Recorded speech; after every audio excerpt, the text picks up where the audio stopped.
Ça me fait plaisir d'être avec vous. Ben ouais, je dis, Saint-Hyacinthe, c'est un peu chez nous parce que, bon, ça fait longtemps, ça va me vieillir, mais quand il y a eu le mouvement du Cursillo est devenu comme autonome dans le diocèse de Saint-Hyacinthe, ben, j'étais là pour les premières années de notre autonomie diocésaine. Puis je suis souvent venu, je connais bien Jacques parce que je l'ai vu l'an passé, mais j'étais là aussi allé dans sa paroisse quand il était à Saint-Hilaire. Donc ce soir, pourquoi aimer? Mais avant de plonger directement dans le thème de la soirée, moi il y a quelque chose que j'aime bien faire dans les retraites paroissiales, c'est surtout les retraites paroissiales que je fais. J'aime bien se calmer, comme on dit, se calmer les nerfs. Hein? On arrive ici, on est tout excité, on arrive, peut-être qu'on a vécu une journée un peu bousculée, et puis est-ce que vraiment on est en état d'accueillir le Seigneur? Parce que ce soir, c'est d'abord lui qu'on attend, et c'est d'abord lui, j'allais dire, le grand opérateur. C'est lui qu'on invite à agir dans nos cœurs. Si lui n'agit pas, bien, c'est une soirée peut-être intéressante, mais sans beaucoup de lendemain. Et donc, comment se préparer à accueillir sa présence, son action, par un petit temps de prière? Je me suis dit, bien, pourquoi on ne commencerait pas par essayer de découvrir c'est un peu quoi l'amour de Dieu pour nous? T'sais? Parce qu'après tout, c'est la source de nos amours. Okay? Et vous savez comme moi, quand on se sent aimé, on est capable d'aimer. Mais quelqu'un qui ne s'est jamais senti aimé, c'est très difficile. Okay? Et alors, on va pour découvrir ce visage de Dieu, bien, je suis allé chercher dans un prophète. Le prophète Osée, qui a vécu à une période très difficile. Je mets ça à l'écran. Là, vous avez d'un regard toute l'histoire sainte. Hein? C'est pas compliqué, hein? Et Osée a vécu, lui, une, deux, trois... D'abord, la troisième section, vous pouvez lire, l'âge d'or. Hein? Ça, là, c'est l'âge d'or de l'histoire sainte. Le roi David, parce que c'est lui qui a réuni les 12 tribus dans un seul peuple, une seule fédération. C'est lui qui a conquis Jérusalem, l'unique capitale. C'est lui qui a concentré son peuple sur le culte de Yahvé, de Dieu unique. Donc, un peuple, un pays, une capitale, un Dieu. Et malheureusement, après le roi David, ça s'est tout défait. Et peu de temps, à peu près 60 années à peu près après la mort de David, la fédération des 12 tribus s'est toute défaite. La chicane n'a pas né. Alors, les États du Nord, les provinces du Nord, ou en tout cas les groupes du Nord, ils ont dit, nous autres, on bâtit notre capitale à nous autres, Samarie. Ça, c'était un coup de poignard dans le dos du roi David. Et Osée a vécu vers 740, et à peu près une vingtaine d'années après, les Babyloniens ont complètement envahi le nord et l'ont peuplé, puis ont emmené en exil des populations, en tout cas, toute une histoire. Et Osée, lui, il a ceci de spécial, un petit peu unique. À un moment donné, il s'est marié, et là, il n'y a rien de spécial là-dedans, à peu près tous les prophètes étaient mariés. Mais sa femme, elle s'appelait Gomère. Ça n'a pas été un mariage très heureux. Parce que sa femme le trompait. Quelqu'un te fait mal, là, il te trompe, ou il fait quelque chose de même. Si tu peux le haïr, il me semble que c'est moins pire. Tu sais? Tu lui dis, je t'haïs, puis je peux te voir la face. Bon. Mais si quelqu'un te fait mal, puis tu continues à l'aimer, ça c'est compliqué. Ça, c'est compliqué. Et le prophète Osée, il l'aimait encore. Il a eu 2 enfants avec elle. Elle le trompait. Et il s'est passé quoi dans le cœur d'Osée? Tout à coup, il a réalisé que ce que lui vivait, c'est ce que Dieu vivait. Dieu était un amoureux trompé. Dieu est un amoureux qui souffre. Parce que quand on aime, vous le savez, on est vulnérable. On est vulnérable. Et Osée réalise que Dieu en a. Alors, quand il écrit son histoire, tantôt il parle de son mariage, mais tantôt il parle du mariage, si vous voulez, entre Dieu et l'humanité. Et je vais juste lire un passage, parce que c'est juste une brève introduction, du prophète Osée, au chapitre 2. Alors là, à un moment donné, bon, Gomer, il fait mal. Là, il n'en peut plus. Il n'en peut plus. Là, c'est assez. Tu m'as trop fait mal. Et là, il va lui dire 3 fois. C'est pourquoi. Tu m'as fait mal? Écoute bien. Chapitre 2. C'est pourquoi je bloque son chemin avec des épines, je barre ses barrières, finis les sentiers. Elle voudra retrouver ses amants, elle ne le retrouvera plus. Fini le party. Bon. Deuxième, c'est pourquoi. C'est pourquoi je reviendrai. Je lui reprends mon blé, le vin, je lui supprime la laine, le lin qui l'empêchait d'être nue. Je la montrerai toute nue. Et je prendrai tout ce que je lui ai donné. Troisième, c'est pourquoi. C'est pourquoi je vais la séduire. Je l'amène au désert. Je parle près de son cœur. Pour toujours, je te fiance à moi. Je te fiance dans la loyauté et l'amour. Je te fiance à moi dans la fidélité. Tu auras du désir pour Yahvé. Et ce jour-là, je répondrai. La vengeance ultime de Dieu, c'est d'aimer davantage. Dieu se venge en aimant plus. Et l'image la plus forte, je pense, de ceci, c'est le crucifix. Parce que nous révèle le crucifix? Il nous révèle un Dieu vulnérable, un Dieu qui souffre. Que nous révèle le crucifix? Il nous révèle un Dieu qui pardonne. Et puis, je vais vous mettre une petite image. Ça, c'est bien important quand on parle de nos amours. Je vais vous dire pourquoi. Pouvez-vous lire? Ce qui se passe dans ton cœur, t'en apprends plus sur Dieu que ce qui se passe dans ta tête. C'est fort, ça.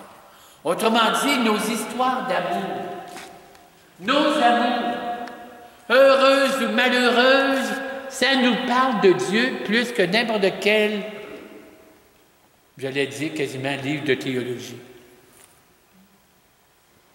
Parce que Dieu n'est pas un concept.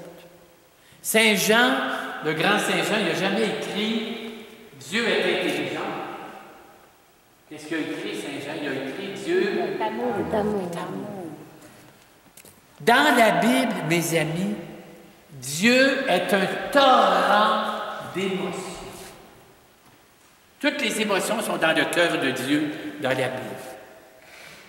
La joie, la peine, la souffrance, l'amour, la tendresse, la compassion, la jalousie. Mais une bonne jalousie. Parce qu'il y a des formes de jalousie malade, possessive, mais il y a des formes de jalousie qui révèlent qu'on tient à l'autre. Je ne sais pas trop quoi, moi, c'est un gars d'une niaiserie, mais le gars arrive le soir à la maison chez eux, puis sa femme est dans les bras d'un amant, puis il dit « Ah, ben justement, comment c'est que t'aimes, là? Content, on va se manger. » Ça veut dire quoi? Ça veut dire qu'il est encore bien attaché. Alors, la jalousie, dans la Bible, ça veut dire que Dieu est attaché à nous. Il tient à nous. Et puis, Dieu nous parle, Dieu me rejoint, Dieu se révèle à moi dans mes histoires. Puis l'histoire d'Osée, c'est pas un beau roman, là. C'est triste, c'est souffrant. Mais peut-être que nous autres, on connaît des amours tristes, des amours souffrants. Mais Dieu est là. Dieu n'est pas des amours parfaits. Il y a peut-être plus des amours souffrants. Dieu est là. Dieu m'y rejoint. Et Dieu me parle. Et puis je termine ce petit propos. Il y a quelque chose de très fort quand il dit « Je vais l'amener au désert, je vais la fiancer à moi dans la fidélité ». Qu'est-ce que Dieu est en train de dire? Dieu croit en moi. Malgré mes faiblesses, malgré mes limites, malgré mes incohérences, malgré mes infidélités, Dieu croit en moi. Il croit que moi, pauvre petite créature, avec mes faiblesses, mes limites, il croit que moi, je suis capable d'aimer. Capable d'aimer pour vous. Et qu'un jour, on est en route, on est en chemin, mais comme Dieu lui-même, un jour, moi, Georges Madame, puis Jacques Lamoureux, tout le monde qui est ici, nous sommes appelés à être pur amour. C'est extraordinaire. Sans aucune trace de méchanceté ou d'égoïsme ou de peur. On est appelé à ça. C'est beau, ça. Hein?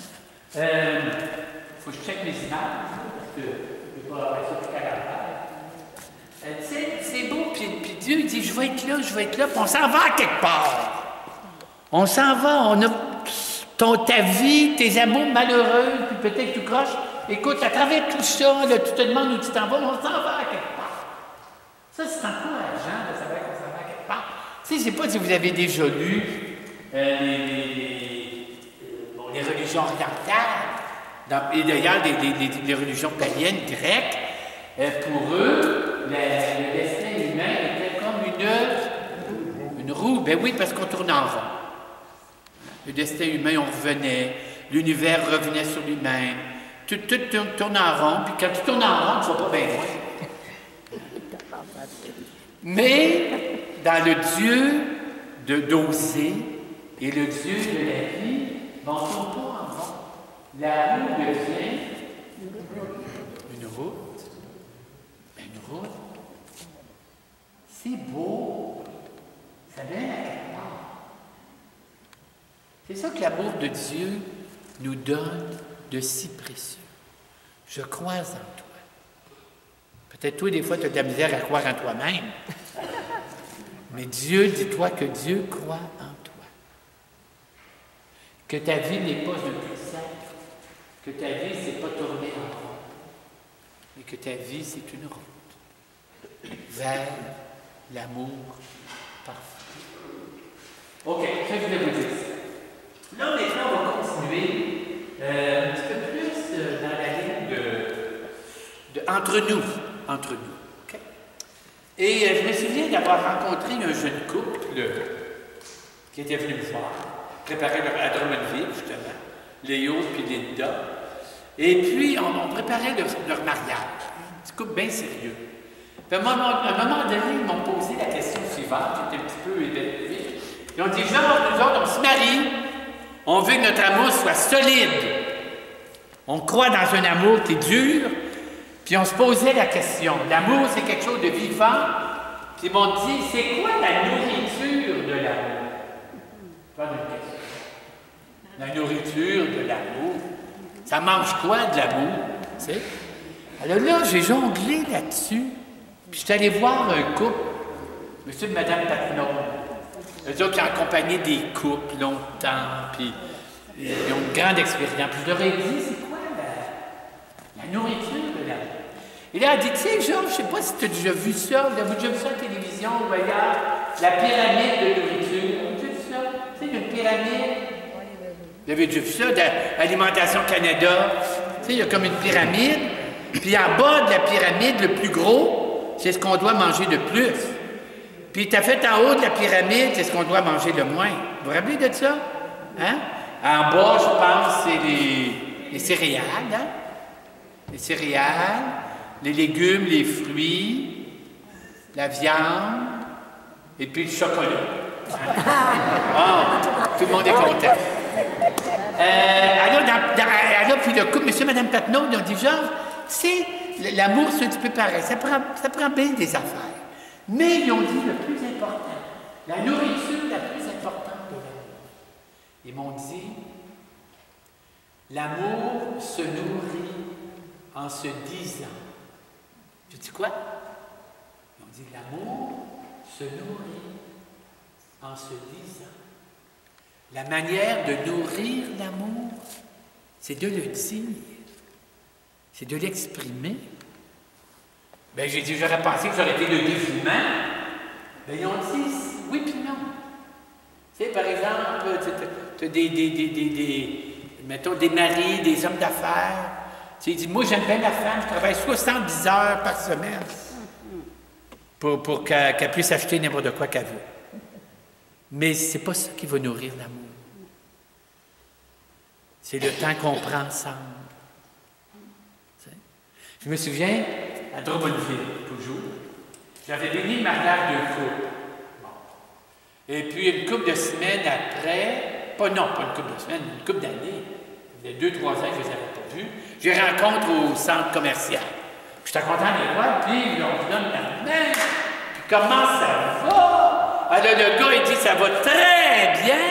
Sa femme, elle dit, ça va pas si bien que ça. Il dit, voyons, chérie, pourquoi tu parles de même? Elle répond, mais ça va pas bien. On communique pas. On parle pas. Mais le gars, il dit, voyons, le soir, je reviens d'ouvrage. On soupe ensemble, on veille ensemble, on couche ensemble. Qu'est-ce que ça va être de plus? Moi, je trouvais que le gars, il avait raison. Je lui ai dit, il a marié une chialeuse. Il est allé la chercher à Montréal. Alors là, à un moment donné, je suis allé chez eux. Un petit peu, il faut que je trouve mes notes. Je suis allé chez eux. Et puis, il m'avait invité à souper. Hein? Il dit, viens souper, on va jaser. Ben, c'est vrai qu'ils soupent ensemble. Mais pendant le souper, tout ce qu'elle voyait, c'était la muraille de la gazette. Aujourd'hui, c'est la muraille de la tablette. Puis là, elle essayait de franchir la muraille. Elle disait, chérie, il faudrait que tu parles à Jacinthe. Jacinthe a 12 ans, puis elle est au secondaire, puis il se passe toutes sortes d'affaires, puis ça m'inquiète. Moi, elle m'écoute pas, tout est son père, puis tu sais, il faudrait... Puis à un moment donné, il dit, ben, tu m'écoutes-tu? Ah, il dit, il y a une vente de pneus chez Canadian Tire. Bon, et attention, vous dormez pas. Pauvre homme. Il n'avait rien que le souper pour lire son journal. On avait tout à veiller. Mais ça m'a tombé. Ce soir-là, le Canadien jouait contre les sénateurs. Dans le temps que les sénateurs jouaient que le Canadien jouait au hockey pour le vrai. Et puis là, lui s'est sacré, puis on s'est installé devant la télévision, puis la veille a passé de même, puis écoute, si tu veux. Puis là, ben, maman, jonglais pendant ce temps-là. Là, j'ai dit, là, il n'a pas communiqué pendant le souper, il n'a pas communiqué pendant la télévision. Ben, j'ai dit, il y a encore d'autres choses.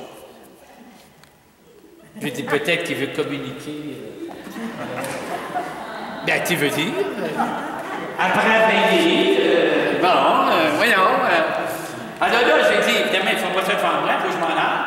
Donc, bon, j'ai dit, il faut que je parte, j'ai l'ouvrage demain, on s'embrasse, on dit, on va revenir encore. Et là, il y avait tombé une petite neige. Ma voiture était stationnée juste vis-à-vis de la fenêtre de la chambre à coucher.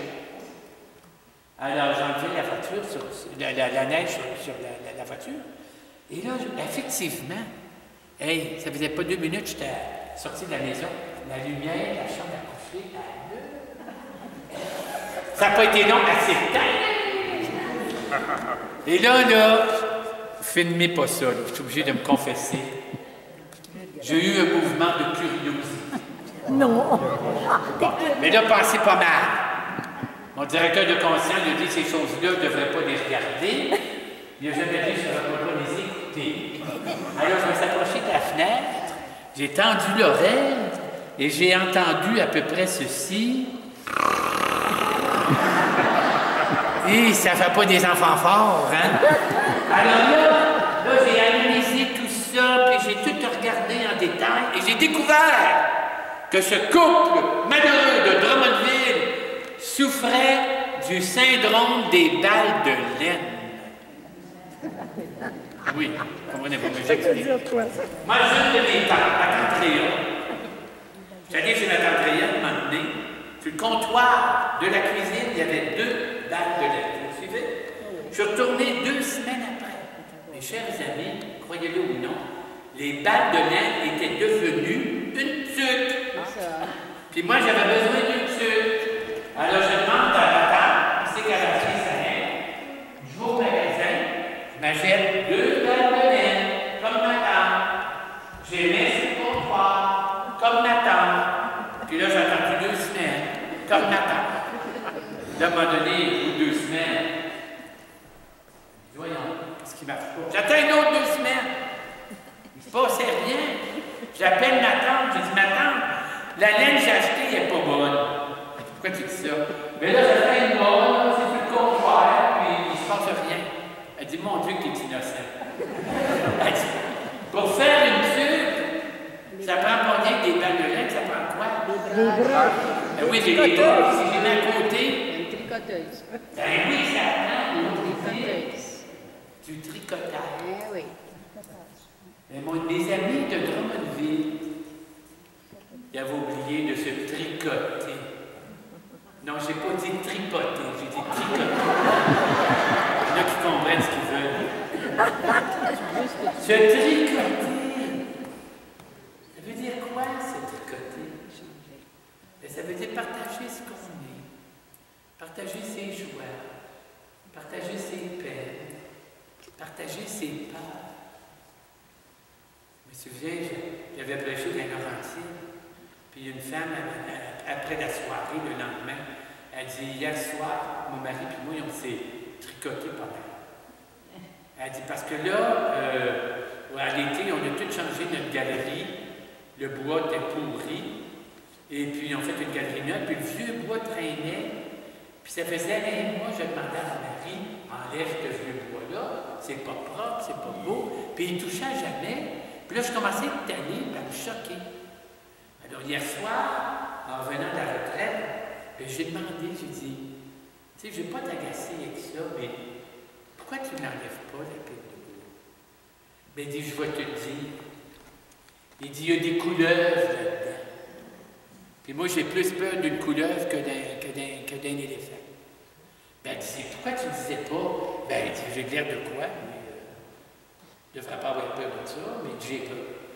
Ben, il dit, on n'est pas obligé de dire ça, on va s'arranger pour engager quelqu'un, tout ça. Tu sais, il n'était pas capable de partager ses peurs. Mais quand on tricote tout. Nos joies, nos peines, nos peurs, nos rêves. Tu sais, il ne faut pas attendre de vivre un événement extraordinaire pour commencer à tricoter. Si tu attends d'avoir gagné le million ou de rencontrer le pape personnellement, tu ne tricoteras jamais. Comme on dit, tu tricotes avec la laine que tu as. Bon. Tu tricotes la vie que tu as. Tes joies, tes peines. Puis là, remarquez, là, Le rouge est resté rouge. Le blanc est resté blanc. Se tricoter, c'est pas disparaître dans l'autre. C'est recevoir ce que l'autre est. C'est accueillir ce qu'il est. Et se sentir accueilli dans ce que je suis. Puis là, ben, tu tricotes, puis à un moment donné, oups, tout d'un coup, ben, c'est une belle dessus. Puis là, regarde. Nature qui n'est pas finie. On n'a jamais fini de se tricoter. Et moi, je vis le père, pas Fortier, comment il s'appelle, le gars Fortier, Lucier? Oui, c'est le père. Oui, on vit en communauté. Moi, je vis en communauté, les religions vivent en communauté. Puis, ben, il faut se tricoter en communauté, puis il faut se parler, puis bon. Puis moi, je vis, mon Dieu, depuis presque 20 ans, avec des confrères, puis il y a des affaires que je commence à comprendre. On n'a jamais fini. Puis tu sais, avec le bon Dieu, c'est pareil. Il faut se tricoter avec Dieu. On appelle ça la prière. La prière, c'est se tricoter avec Dieu. Ça, je trouve ça bien important. OK. Ça, c'est le premier point, mais je pense qu'on va prendre une petite pause. Hein? Quand on parle de l'amour.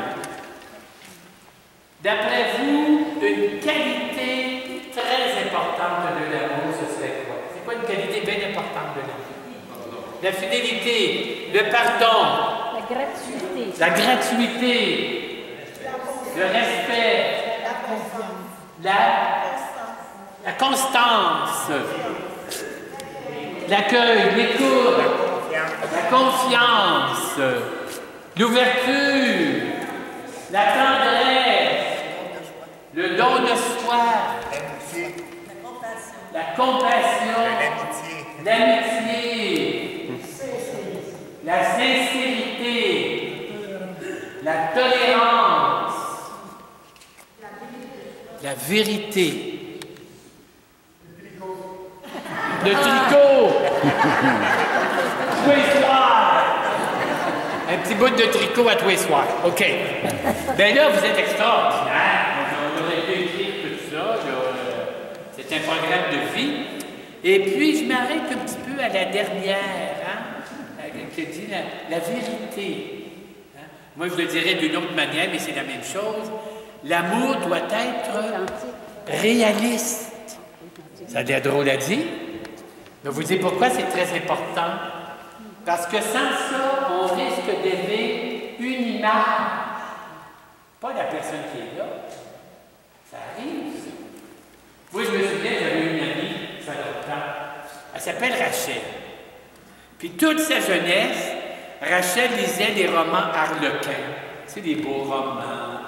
Ils s'aiment, puis ils se minouchent, puis tout est beau, tout est merveilleux. Puis il y en a un qu'elle avait lu, je pense, 4-5 fois. Ça se passait en France. Ça racontait l'histoire d'un monsieur très riche, un noble, le comte Henri de Neuville.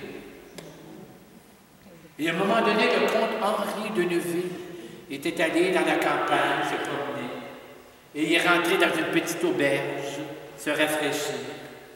Et là, la petite fille qui servait aux tables s'appelait Lison, une petite fille bien ordinaire.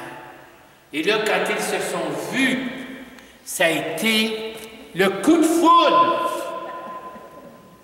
l'incendie de forêt, le tsunami, n'importe quoi que tu veux, l'amour au bout. Et là, évidemment, elle était du peuple, lui était de la noblesse, ça ne marchait pas, puis des parents étaient pas d'accord. Mais ils s'aimaient tellement qu'envers et contre tous, ils se sont mariés, grosse fête à la cathédrale, avec un orchestre, un banquet pour 2000 personnes. Ensuite, un voyage de noces de 3 mois sur son grand yacht de 300 pieds sur la mer Méditerranée. En tout cas, c'était tellement beau, l'histoire du comte Henri de Neuville avec la petite Lison. Et à un moment donné, Rachel a rencontré un gars qui s'appelait Henri. Ben c'était pas un noble, Henri de Neuville, là. C'était Henri Jaudoin de Saint-Amand. Un cultivateur, tu sais. Mais bon gars, puis ils se sont mariés. Mais là, ma Rachel était déçue. Elle était encore dans son roman. Parce que dans le roman, il prenait des soupers à chandelle jusqu'à minuit. Mais lui, il fallait qu'il lève à 4 h du matin faire son train. Tu comprends qu'à 8 h du soir, il cognait des clous. Après ça, dans son roman, il faisait des grands voyages. Mais lui, il avait encore une dette sur ses épaules. Les seuls voyages, c'était pour aller voir chez le beau-père de la belle-mère le dimanche après-midi. Puis dans son roman, le comte Henri de Neuville était tout le temps bien habillé, puis il avait son propre tailleur qui ajustait tout. Il y avait même, le comte Henri de Neuville s'était fait faire un parfum exclusif pour lui, qu'il avait nommé Aumier de nuit. C'est beau, hein? Un parfum d'homme. Aumier de nuit. Bon, Henri Jaudoin, c'était plutôt fumier du matin. Avec la job qu'il faisait. Alors, à un moment donné, j'ai dit, Rachel, sors de ton roman. Tu es en train de gâcher ta vie parce que tu es encore dans ton roman. C'est pas Henri de Neuville, te marier, c'est Henri Jaudoin. Et j'ai dit, quand tu demandes à quelqu'un ce qu'il ne peut pas donner, ça t'empêche de recevoir ce qu'il peut t'offrir. Moi, je l'ai écrit sur le petit feuille. Un petit peu, pour vous mettre l'écran. Ah! Si tu demandes à quelqu'un ce qu'il ne peut donner, tu ne pourras recevoir ce qu'il peut t'offrir. Ça, c'est fondamental pour toute la vie. Je regarde, un exemple niaiseux, mais le plus jeune de mes frères a été professeur de mécanique. Il en mange de la mécanique, il adore ça. Tu sais. Tu peux demander de réparer l'auto, un petit moteur, un skidoo, une tondeuse. Il défait tout ça, puis il remonte tout ça, puis il n'y a jamais de problème. Mais la menuiserie, c'est pas son fort. Un petit peu de misère à couper un 2x4 d'équerre. Tu sais. Alors, si je demande à mon frère Mac de me faire une table, puis la table est un peu boiteuse, puis là, je l'infective, puis je l'accorde d'injures, niaiseux, maladroit, même plein de poudre, t'es pas capable de rien faire, tu travailles mal, tu sais pas quoi faire, t'es pas bon, t'es une... Mais non, c'est toi qui es niaiseux. M'en dis pas de réparer une table, m'en dis de réparer un corps. M'en dit ce qu'il peut faire. Comme on dit, va dans la ligne de ses forces. Quand, si tu demandes à quelqu'un ce qu'il ne peut donner, tu ne pourras recevoir ce qu'il peut t'offrir. Ça, c'est à la Genèse. OK. Donc, il y a une autre chose, on pourrait passer une semaine là-dessus. On va terminer un petit peu vers ça. On a vu avec le prophète Osée, c'est dangereux. C'est dangereux. J'ai mis à l'écran les risques de l'amour. Quand on aime, on risque de souffrir. Quand on aime, on risque d'être. Quand on aime, on risque d'être. N'as-tu d'autres? Quand on aime, on risque d'être malade. Quand on aime, ben c'est déjà des gros risques. C'est déjà des gros risques. D'être abusé. D'être bien déçu. D'être bien déçu. Bien déçu. Quand on aime, c'est risqué, aimer. De manquer d'argent. Ben, manquer peut-être, là, mais là, c'est peut-être pas parce que t'aimes, là, c'est pas que t'es pas un bon gérant de tes affaires. Les risques de l'amour, hein? C'est dangereux, mais ça veut dire qu'on n'aimera pas. Je pense que c'est Félix Leclerc qui a dit dans un texte, le mot Amour pèse une tonne. Mais le non-amour, ne pas aimer, c'est encore plus lourd. Moi, j'ai une de mes tantes, ça m'a tout le temps frappé, ma tante, Rebecca. Il n'y en a pas beaucoup de Rebecca. C'est ma grande-tante, la sœur de ma grand-mère. Vous connaissez des Rebecca dans votre vie? Bien sûr, l'arrière-nièce. Ah oui, hein? C'est un nom qu'on... Aujourd'hui, les jeunes... Quand même, ben oui. On voit moins ça. En tout cas, peu importe. Ma tante Rebecca, la sœur de ma grand-mère, on disait qu'elle avait des doigts de fée. Elle faisait une sorte d'affaire. Tout ce qu'elle faisait, c'était beau. Elle faisait je sais pas quoi, de la dentelle, de la broderie, du tricot, du métier. Elle faisait des gâteaux de noces. Tu sais, des gâteaux, là, 4 étages, 5 étages, avec des guirlandes, des fleurs en sucre. C'était une splendeur, tu sais. Et elle faisait partie du cercle des fermières. Puis à un moment donné, le cercle des fermières a décidé de faire une compétition. Il fallait que tous les membres fassent une petite couverte de bébé. Et là, ils ont accroché ça dans le local, puis il y a quelqu'un dans dehors qui est venu, puis il regardait, puis là, il ne savait pas qui l'avait fait, il jugeait la plus belle couverte. Mais là, il y en avait 2 qui étaient vraiment très belles. Celle de ma tante, évidemment, ma tante Rebecca, puis celle de sa voisine, Mme Urtubise, qui était pas mal bonne aussi. Elle n'a pas fait de chien. Ben, ils ont donné 50 pièces à chacune, au lieu de donner 100 pièces. Alors, chacun était bien content. Puis ma tante Rebecca, elle apprend que sa fille attend son premier bébé. Et quand le petit bébé est venu au monde, ben, ma tante Rebecca, elle lui a donné sa belle couverte. Le petit bébé est sorti de l'hôpital, c'est une petite fille, l'emplissée de vie. Et puis, elle était enroulée, elle sortit de l'hôpital, elle était enroulée dans le couvert de Rebecca, sa grand-mère. Puis là, elle s'est attachée à couverter les enfants, comment est-ce qu'ils sont? Hein, comment on appelle ça? Un doudou. Ah oui, Sylvie, là, écoute, c'est bien important cette fois. Puis même, je vais vous dire une affaire, elle a 16 ans, elle couche encore avec la couverte de Rebecca. On va changer de doudou. Excepté ce soir. Elle me l'a pris. Parce que je voulais absolument vous montrer la couverte de ma tante Rebecca qui a gagné le premier prix. Oh non! De 16 Il manque des moilles. Ben oui, moi, des mailles, elle a mangé. Mais là, il est arrivé quelque chose, j'ai pas fini. C'est qu'à un moment donné, Sylvie est allée chez Rebecca.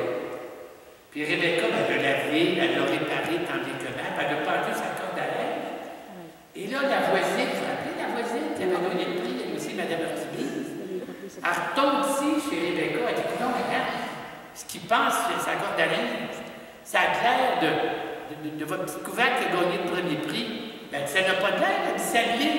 Elle dit, qu'est-ce qui est arrivé? Elle dit, je l'ai donné à ma petite fille quand elle est venue au monde, ça fait 15 ans qu'elle couche avec. Mme Urtubise a dit, erreur! On ne met jamais un premier prix dans les mains d'un enfant. Regardez ce qu'elle fait avec. C'est trop précieux, un premier prix. Saurez-vous, madame, moi j'ai fait attention. Mon premier prix, il n'y a personne que la veille ait touché. C'est trop précieux. Mais là, je vais faire une exception. Je vais vous la montrer. Vous allez voir, elle est comme toute neuve. Je vous la montrerai pas longtemps. Je veux vous la montrer pour dire que c'est tellement précieux. C'est tellement important pour moi. Là, que je ne voudrais pas qu'elle arrive rien. Ma belle couverte qui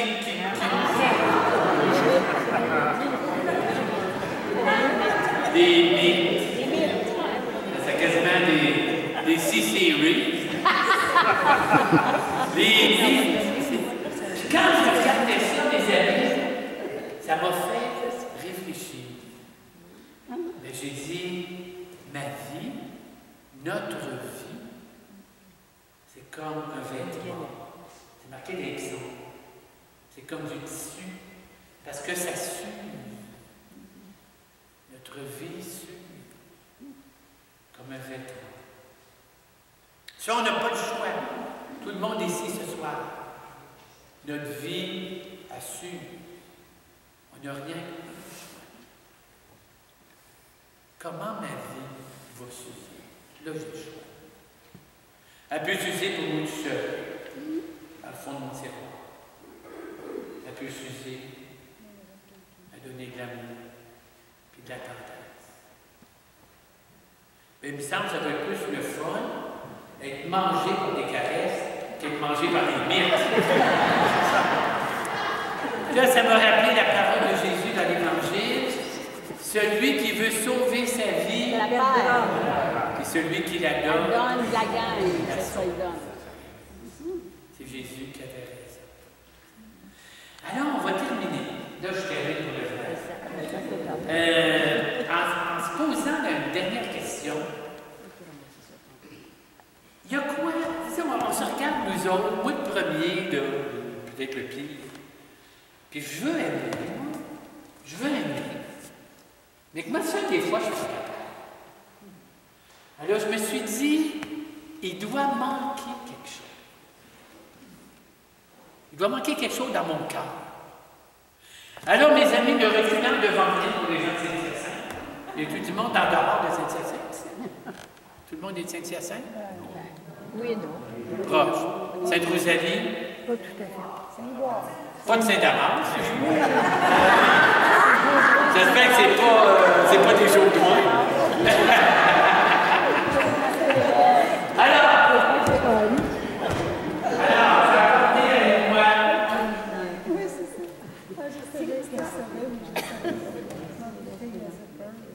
Ça, c'est un cœur qui aime.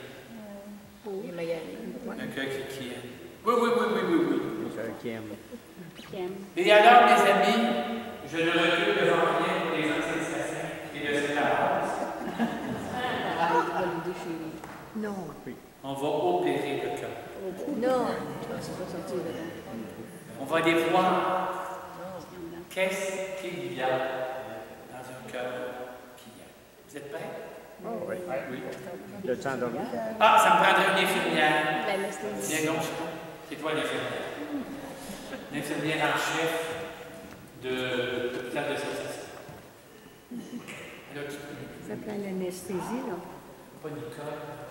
Lise. Alors là, on va d'abord, le cœur est endormi. Là, il faut, comment on appelle ça? Le bistouri, il faut le désinfecter. Bon. Alors, c'est le cœur qui s'est mis. Alors, on va faire une incision. OK?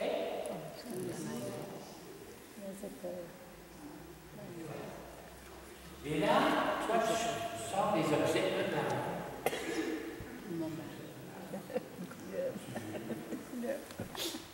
Et dans un cœur qui est monté les gens. Le Kleenex. Bon, il y en a qui disent peut-être ça veut dire contre. Mais c'est pas ça. Moi, c'est pas d'abord ça que je veux dire. Je veux dire la souplesse. On ne parle pas de ça. C'est fondamental. Dans n'importe quel groupe, il faut de la souplesse. Il ne faut pas que tout le temps que ça soit mon idée, mon goût, mon plan de la souplesse. Il y a mes amis qui disaient il y avait tout préparé pour la Saint-Valentin. C'était un dimanche cette année. Oui. Il y avait réservé au restaurant. Et puis, il travaillait ce journée-là, il n'y avait pas de choix. Puis, il venait à la maison, il y avait un mal de tête épouvantable. Puis, il y a comme ça des genres de migraines. Puis là, il dit à sa femme, elle s'était toute changée. Puis, elle était toute. Puis, il dit, il peut bien y aller, mais il dit, je suis à moitié mort. J'ai rien que le goût d'aller me coucher. Ben, elle aurait pu dire, il n'y a pas question. Regarde, je peux changer de moi. Ah ouais, on y va au restaurant même. Elle dit, voyons donc. C'est correct. Va te coucher, repose-toi, on ira au restaurant. C'est de la souplesse. On pourrait continuer jusqu'à demain. OK, laisse. Qu'est-ce qu'il y a à parler de ça? Ah oui, montre-les aux gens. Bien, ça, pour moi, ça veut dire le partage. Quand on aime quelqu'un, on partage. Par exemple, Lise, je t'aime bien, je te donne la clé de mon condo en Floride. Hein? Ou je te donne la clé de mon chalet dans Laurentides ou Mont-Tremblant. Ou bien des affaires de même. Tu sais? On partage. Mais il y a une chose que j'ai comprise. Pour moi, en tout cas, je pense peut-être pour vous autres, peut-être le plus difficile à partager, c'est le temps. Ben oui. Si je te donne la clé de mon condo, tu ne partiras pas avec. Si je te donne la clé de mon chalet, tu ne partiras pas avec ton chalet. Mais l'Église, le temps que je te donne ne reviendra jamais. C'est un cadeau unique que je te fais. Donner du temps. Des fois, on a de la misère. On est pressé. Puis, moi, j'ai un petit peu honte, là, parce que ça fait 3 mois que je suis au Canada, parce que je travaille aussi en Europe. Puis j'ai mes confrères âgés à Pointe-du-Lac. J'ai pas eu le temps de prêcher des retraites à gauche, à droite. Puis je dis, mon Dieu, c'est des confrères. Ça me devrait trouver. Le temps. OK. Le partage. Qu'est-ce qu'il y a? Dans un cœur client. Dans un cœur client, c'est là. Oh! Tiens-toi bien, mon cher. Vous pouvez voir c'est quoi? Ça met un chèque. Un chèque en blanc? Oui, allons-y. Je marque ton nom, et Lise. Lise. Voilà. Puis je ne mets pas de montant. C'est toi qui vas le dire. Ça, c'est de la témérité. Non, pas ça, je dis. Ça, c'est le symbole de la confiance. Énormément. Dans un cœur qui aime, OK, la confiance est fondamentale. La confiance. Puis moi, quelque part, je pense, j'oserais dire, la confiance, c'est en même temps ce qu'il y a de plus fort et de plus fragile. C'est vrai. C'est fort. Si j'ai confiance en toi, ça peut aller très bien. Mais si quelqu'un vient faire la confiance, dans un cœur qui aime, oui, la confiance. Dans un cœur qui aime bien, oui. Là, c'est un peu vieillot, là, mais ça paraît. On a parlé, de la communication. L'amour se dit, elle se nourrit en se disant. OK. Ah ben oui, alors là, Le pardon. ben oui. Mais oui, on est des êtres humains, on est maladroits, on s'accroche, on se fait mal. Si on n'a pas de droit, il n'y en a rien qu'une Immaculée Conception, mais pas parmi nous ce soir. Non. Alors, on n'a pas le droit d'exiger de quelqu'un qui soit l'Immaculée Conception sans péché et sans faiblesse. On est tous pécheurs. On a tous des faiblesses puis des défauts. Il faut être capable de sortir de là. Et finalement, on le dit, dans un cœur qui aime, Dieu est présent. Dieu est présent. Je pense qu'on a fait. Voilà. En fait, une petite repasse. Dans un cœur qui aime. Le Kleenex, ça veut dire s'il vous plaît. Dans un cœur qui aime, l'efface. Le pardon. Dans un cœur qui aime, la clé. Le partage. Dans un cœur qui aime, le chèque en blanc. La confiance. Dans un cœur qui aime, Dieu est présent. Et dans un cœur qui aime, on bénit, tu peux demander une augmentation de salaire. C'est pas mal bon. Et alors, nous allons terminer en nous levant, et en nous tournant vers le Seigneur, comme Jésus à la fin, oui, j'avais Jésus. Et là, on